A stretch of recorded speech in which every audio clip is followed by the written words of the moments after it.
문제달인 신의 손입니다. 직업상담사 2급 2017년 제3회 노동시장론 해설 강의 시작하겠습니다.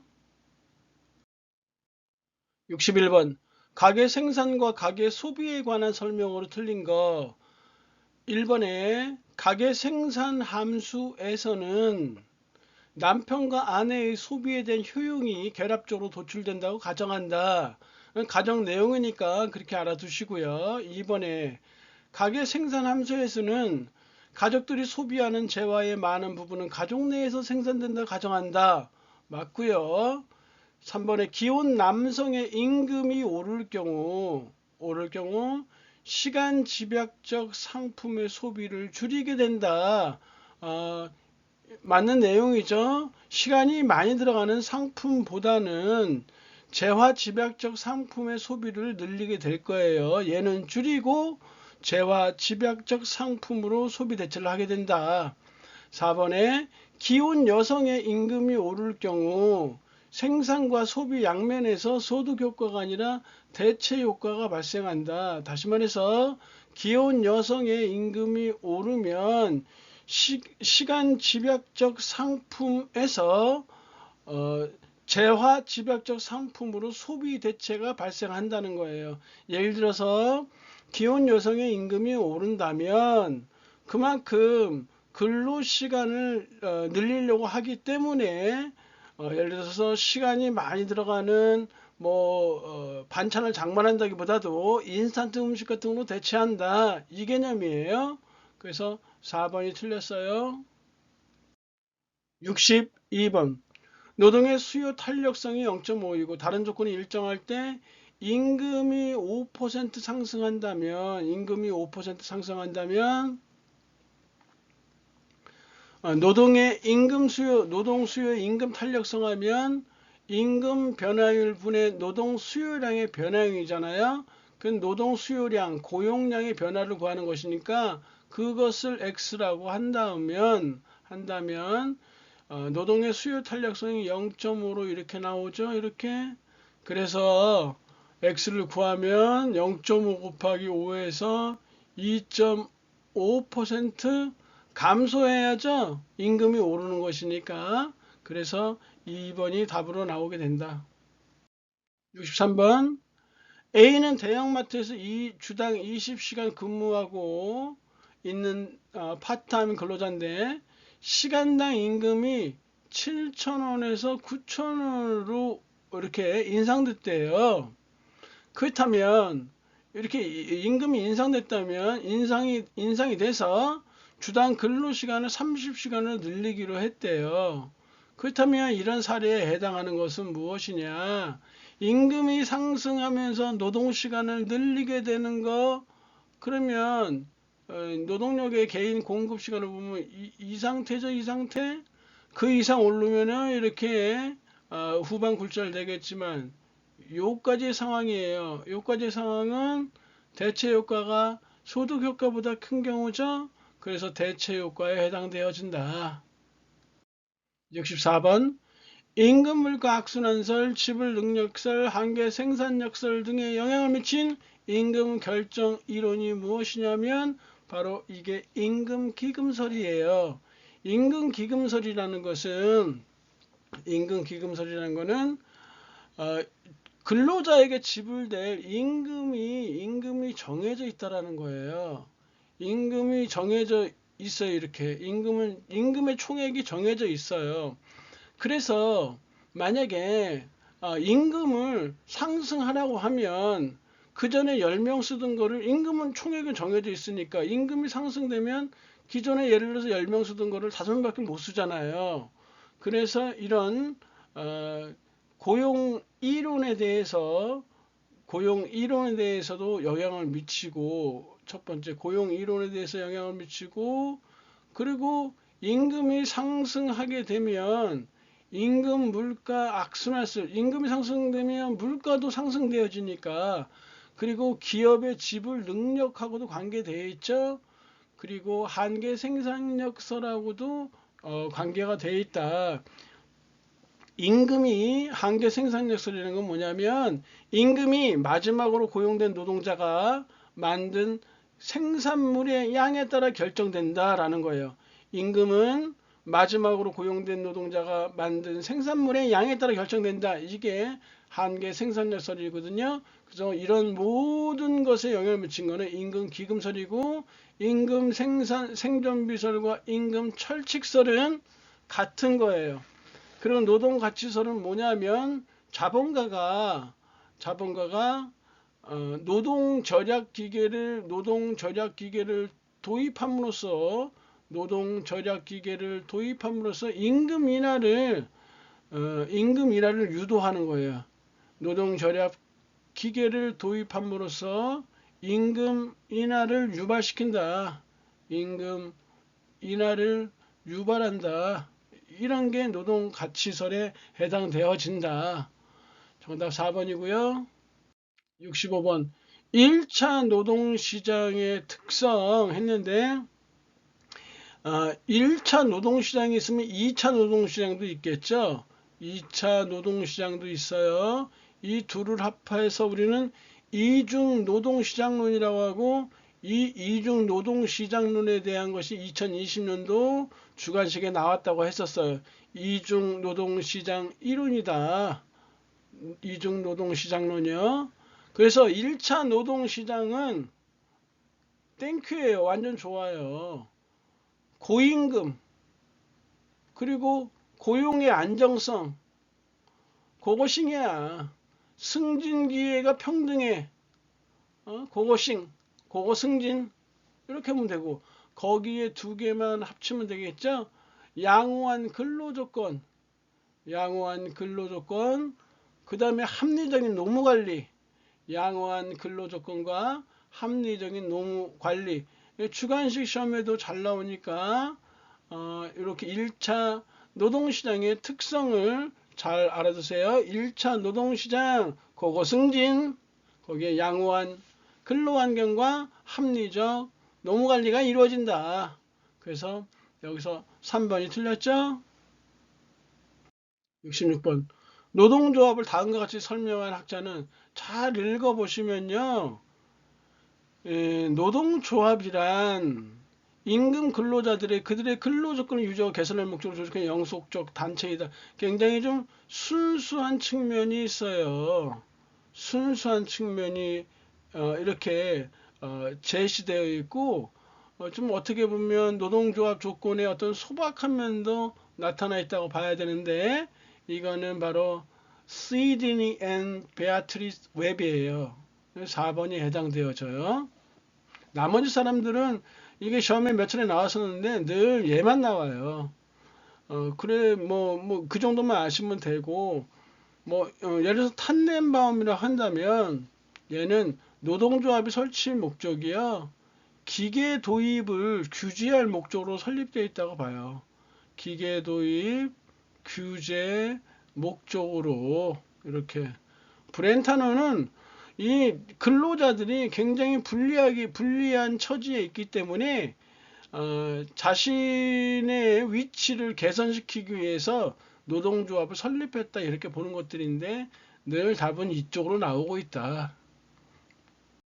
67번 다음 사례에서 기업의 채용 이유에 해당되는 거 쭉 읽어보시면, 교육은 생산성을 향상시키는 것이 아니라 단지 신호 기능만을 하는 것이다 라는 스펜스의 신호 기능이다. 이 내용은 이렇게 보시면 되겠네요.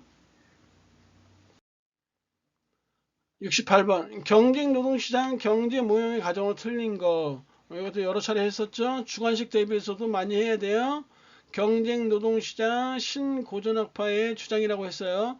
모든 노동자는 동질적이다. 즉 숙련 및 노력 측면에서 동질적이라고 했어요. 모든 노동자는 동질적이라고 가정하는 거예요. 이번에 노동자의 단결 조직과 사용자의 단결 조직은 없다. 그렇고요. 모든 직무의 공석은 외부 노동시장을 통해서 채워진다고 했었고요. 노동자와 고용주는 완전 정보를 갖는다. 이것도 맞는 거고, 총 7개가 있었는데 3개를 더해보자면 그거예요. 이 노동자와 고용주는 시장 임금에 영향을 미치지 못한다. 개인 노동자와 개별 사업주는 시장 임금에 영향을 미치지 못한다. 시장 임금에 영향을 미치지 못한다라는 거. 그 다음에 직무 성격은 동일하고 임금의 차이만 존재한다. 직무 성격은 동일하고 임금 차이만 존재한다. 이렇게 나타내고 있고요. 마지막 한 해가 뭐냐면 노동시장의 진입과 퇴출이 자유롭다. 노동시장의 진입과 퇴출이 자유롭다. 이렇게 여러 차례 한 바 있었어요. 중요해요. 나올 때마다 제가 이거 하는 이유는 주관식으로 나올 확률이 아주 높기 때문에 전에도 나왔었고요. 계속 하는 것이니까 반드시 기억하시기 바래요. 그래서 정답은 3번이죠. 69번. 직무급의 장점과 거리가 먼 거 했는데 배치 전환에 불리해요. 배치 전환에 용이한 거는 연공급이 용이하고요.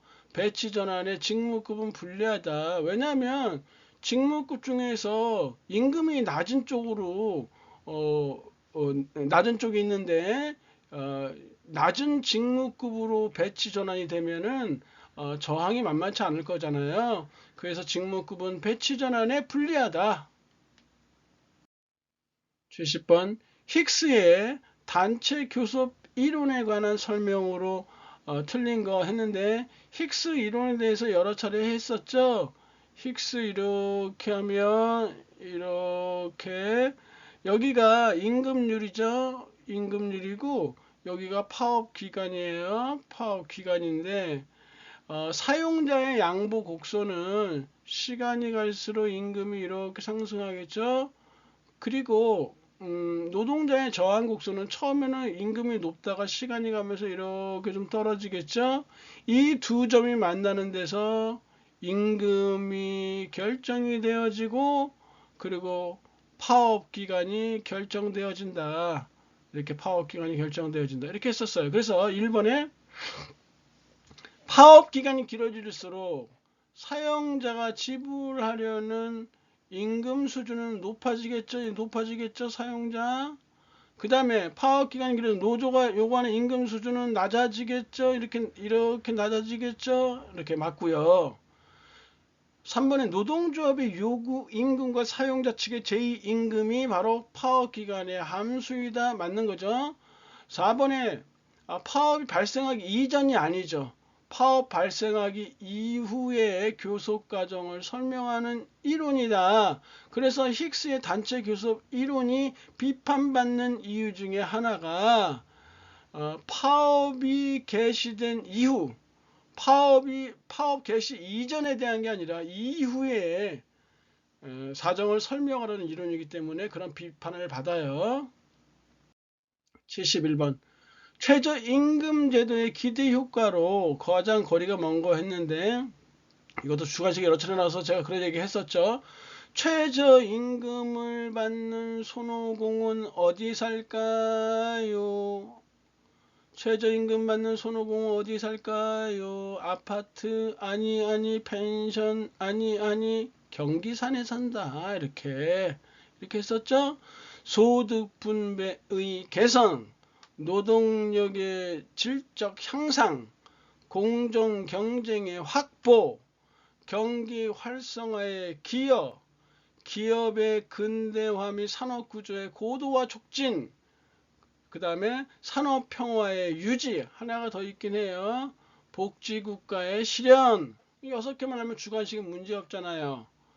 외워보시죠. 최저임금을 받는 손오공은 어디 살까요? 경기산 끝났잖아요. 최저임금제의 단점은 고용을 감소시켜서 실업을 증가시키죠. 그래서 4번이 틀렸네요. 72번. 이윤극대화 딱 나오면 주관식에도 여러 차례 나왔었는데 이윤극대화의 조건이 있어요. 즉 VMPL 한계 생산물 가치라는 거예요. 이게 VMPL 한계 생산물 가치와 임금률이 같을 때 이윤극대화 발생한다. 즉 이윤극대화의 조건은 한계 생산물 가치와 임금률이 같을 때, 그리고 이 한계 생산물 가치는 어떻게 구하냐면 가격 곱하기 한계 생산량으로 이렇게 구한다. 이렇게 이거만 가지고 그냥 대입하면 끝나는 거야. 종업원의 임금은 시간당 6,000원이고 커피 한 잔의 가격은 3,000원. 가격 P가 3,000원이래. 이렇게 3,000원. 그 MPL 곱해. 얘가 임금이 얼마라고 그랬니? 6,000원이라고 그랬어요. 이렇게 6,000원 이렇게. 그러면 MPL이 여기서 딱 나오겠죠? MPL은 두 잔이다. 딱 대입하면 나오는 거예요. 그냥 주관식에 나올 때 상당히 수험생들이 어려워했거든요. 일단 이 공식을 알아두세요. 이윤 극대화 조건은 한계 생산물 가치 BMPL이 임금률과 같을 때 발생한다. 한계 생산물 가치는 가격 곱하기 한계 생산량이다. 73번. 전략적 파업의 원인과 가장 거리가 먼 거. 전략적 파업이라는 거는요, 지금 미래의 단체 교섭력 증진을 위해 조합원의 신뢰를 얻기 위해 3번은 벌써 틀렸죠. 이렇게. 왜냐하면 전략적 파업이라는 게 뭐냐면 장기적인 목표를 세워서 어떤 준비를 갖추기 위한 지속적 과정의 파업이라고 볼 수 있어요. 그렇기 때문에 1, 2, 4번이 맞는 거고 3번은 말도 안 되죠. 74번. 조합에 가입하고 있는 노동자만을 채용하고 일단 고용된 노동자라도 조합원 자격 상실하면 종업원이 될 수 없는 제도, 노동조합이 상당히 유리한 것이죠. 클로즈드 샵이다. 샵에 대해서 여러 차례 얘기한 바 있었기 때문에 더 이상 언급 안 할게요. 75번. 기업의 해고에 대한 설명으로 옳은 거. A기업이요. 기업의 특화된 훈련에 더 많은 투자를 하고 있고, B기업은 모든 기업들에 필요한 일반 훈련 이렇게 한대요. 그러면 상식이죠. 어느 기업이 해고 가능성이 높겠어요. A기업은 그 종업원들에게 자기네 기업의 특화된 훈련에 더 많은 투자를 했어요. 특화된 훈련에. 이렇게 훈련받은 사람들 쉽게 자르겠어요? 못 자르죠. 그래서 B기업이 A기업보다 해고 가능성이 높다. 상식이에요, 이런 거는. 76번. 잠재적 실업에 관한 설명으로 가장 거리가 먼 거. 잠재적 실업이란 무엇이냐면 표면적으로는 취업 상태에 있지만, 즉 실업으로는 기록이 안 돼 있는 거예요. 실질적으로는 실업 상태에 있는 경우, 다시 말해서 예를 들어보면 실업해서 귀농한 영세 농민이나 또는 도시의 영세 영업 종사자, 이런 사람들 표면적으로는 기록적으로는 취업 상태에 있지만 실질적으로는 실업 상태와 마찬가지인 거. 1번에 노동의 한계 생산물이 거의 0에 가까운 실업을 말한다. 맞는 거고, 표면적으로 맞는 거고, 그리고 3번도 맞는 거고, 4번 불법 처리 외국인 취업을 때는 실업 말이 안 되지. 이거는 4번이 틀렸네요. 77번. 정보의 유통 장애와 가장 관련이 높은 거. 직업 정보의 부족으로 인해 발생하는 실업, 마찰적 실업이라고 여러 차례 얘기한 바 있었습니다. 78번. 노서 간의 공동결정이라는 광범위한 합의 관행이 존재하고 있는 국가 독일이다. 단편적으로 외워두시면 되죠. 79번 또 나왔네요. 비수요 부족 실업이 아닌 것은 마찰적, 구조적, 계절적 실업은 모두가 비수요 부족 실업이고 경기적 실업만이 수요 부족 실업이에요. 얘만. 그래서 2번이 답이고, 그래서 경기적 실업에 대한 대책이 유효 수요의 창출에 있다 라고 얘기를 한 바 있었네요. 80번 효율 임금 정책이라는 건 뭐냐면 그 시장의 균형 임금보다 더 많은 임금을 주는 거잖아요. 왜 그렇게 했을까요? 양질의 노동자를 채용하기 위해서요. 그 외에도 여러 가지 장점들이 많죠. 임금을 많이 주는 거니까. 보기 1번에 고임금은 노동자의 직장 상실 비용, 나 이 직장에 잘리면 나는 큰일이야, 이런 중대식 작업 중에 퇴물하지 않게 하죠. 그리고 고임금 지불 기업은 이 근로자들이 쉽게 그만두지 않으니까 신규 노동자의 훈련에 많은 비용을 지출하지 아니한다죠.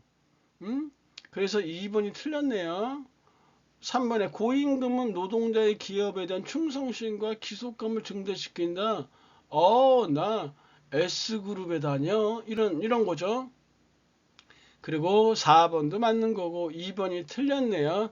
단지 이 효율성 임금 정책은 임금의 하방 경직성을 가져온다고 했죠. 임금의 하방 경직성을 유발시켜서 구조적 실업을 초래한다고 했었어요. 구조적 실업을 초래한다. 구조적 실업을 초래하고 구조적 실업 이렇게 초래한다. 그 다음에 기업 간의 임금 격차도 유발시킨다고 했죠. 기업 간의 임금 격차 이렇게 되고, 그리고 또 3개 정도 있었으니까 이중 노동시장 형성 원인이 된다. 이런 단점들이 있어요. 이중 노동시장 형성 이렇게 된다. 이중 노동시장 형성. 자, 강의 중에 고생하셨고요. 다음 시간에 뵙겠습니다. 감사합니다.